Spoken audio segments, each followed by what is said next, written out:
¿Se contradice la Biblia? La respuesta que da la Biblia. Todo lo contrario. La información que contiene la Biblia es coherente de principio a fin. Algunos pasajes pudieran dar la impresión de contradecirse entre sí, pero hay que tomar en cuenta los siguientes factores a fin de entender su verdadero sentido.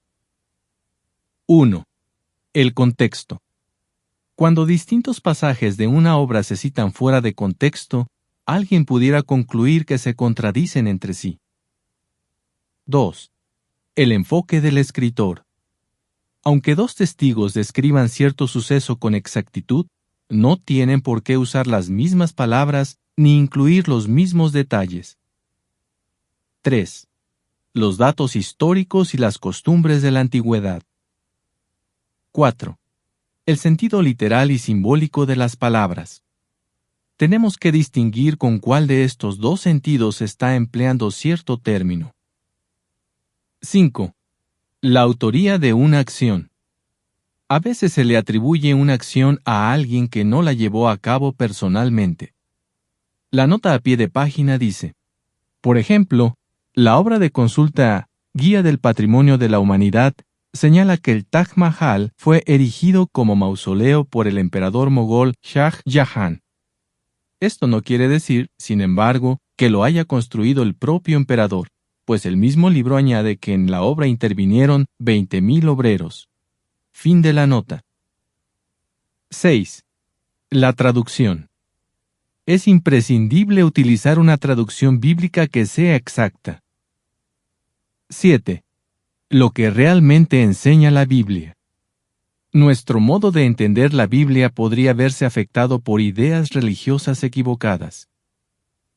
Teniendo presentes estos factores, será más fácil aclarar las aparentes contradicciones. Los siguientes ejemplos lo demuestran.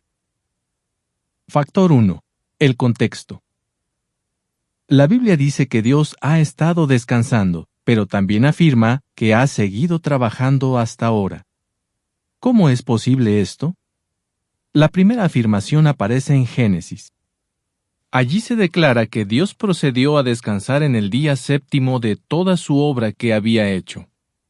¿A qué obra se hace referencia aquí? Según el contexto, a las obras de creación relacionadas con la tierra. Así que Dios descansó en el sentido de que cesó de crear. Génesis 2, 2-4. Entonces, ¿por qué dijo Jesús respecto a Dios, ¿mi Padre ha seguido trabajando hasta ahora? Juan 5, 17. Obviamente, Jesús se refería a otras obras que Dios estaba realizando, tal vez la de inspirar la Biblia o la de dirigir y cuidar a sus siervos en la tierra. Factores 2 y 3. El enfoque del escritor y los datos históricos. Cuando Jesús hizo el milagro registrado en Lucas 18 y Mateo 20, ¿estaba saliendo de la ciudad de Jericó o más bien estaba entrando? El Evangelio de Lucas informa que Jesús curó a un ciego al acercarse a Jericó. Pero el relato paralelo de Mateo dice que había 2 ciegos y que Jesús los sanó al salir de Jericó. Lucas 18, 35-43 y Mateo 20, 29-34. En realidad, los relatos se complementan presentando distintos enfoques. Mateo fue más específico al indicar que había 2 ciegos. Pero Lucas no se centró en la cantidad.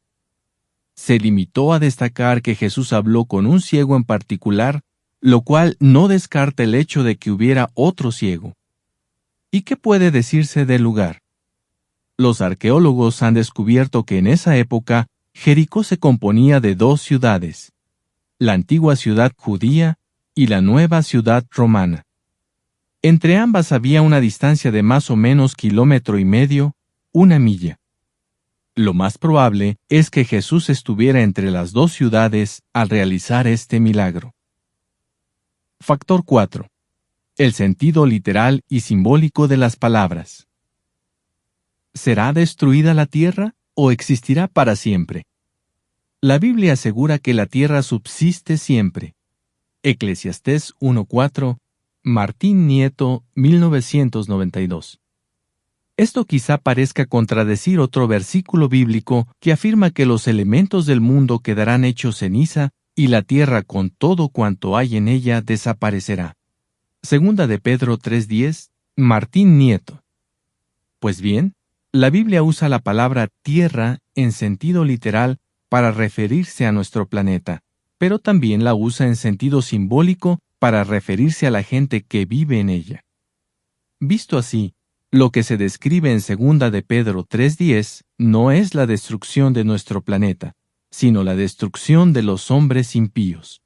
Segunda de Pedro 3:7. Factor 5. La autoría de una acción. En Capernaum, ¿quién le pidió ayuda a Jesús? ¿El oficial del ejército o unos mensajeros? En Mateo 8, 5 y 6, leemos que el propio oficial romano acudió a Jesús, mientras que en Lucas 7:3 se dice que aquel hombre mandó a algunos ancianos de los judíos a pedirle ayuda. Lo que sucede en este caso es que el oficial fue quien decidió recurrir a Jesús, pero en vez de ir personalmente, envió a unos mensajeros. Factor 6. La traducción. ¿Somos todos pecadores o hay cristianos que no pecan?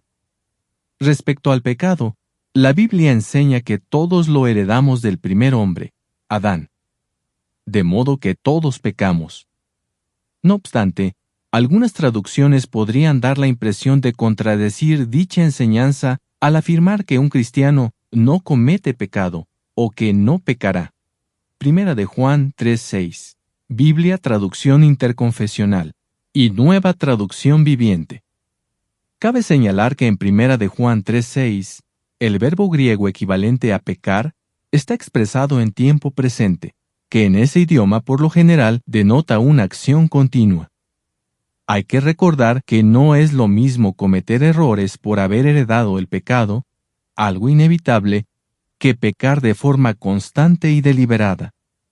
Tomando en cuenta esto, algunas traducciones bíblicas despejan toda posible contradicción, declarando de forma exacta que nadie que sigue a Cristo practica el pecado o se da al pecado. Traducción del Nuevo Mundo y Nueva Biblia Española. Factor 7. Lo que realmente enseña la Biblia. ¿Es Jesús igual a Dios o inferior a Él?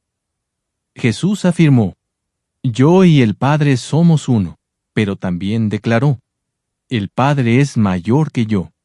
Juan 10:30 y 14:28. Para entender esas declaraciones, hay que averiguar bien lo que la Biblia enseña sobre Jesús y su Padre, en vez de tratar de meter con calzador una explicación que defienda la doctrina de la Trinidad. La Biblia no enseña que Jesús y su Padre sean parte de una Trinidad. Más bien, muestra claramente que el Padre de Jesús, que se llama Jehová, es también el Dios a quien Jesús mismo adora. Por lo tanto, es imposible que Jesús sea igual a Dios. Entonces, ¿qué quiso decir Jesús cuando declaró: Yo y el Padre somos uno? El contexto revela que se refería a la unidad de propósito con la que Él y su Padre actúan. Unos versículos más adelante encontramos estas palabras de Jesús: El Padre está en unión conmigo y yo estoy en unión con el Padre. Juan 10:38. Además, Jesús ofreció a sus discípulos la oportunidad de gozar de esa misma unidad, tal como expresó en oración a su Padre: Les he dado la gloria que me diste, para que ellos sean uno, así como nosotros somos uno. Yo en unión con ellos y tú en unión conmigo. Juan 17:22 y 23.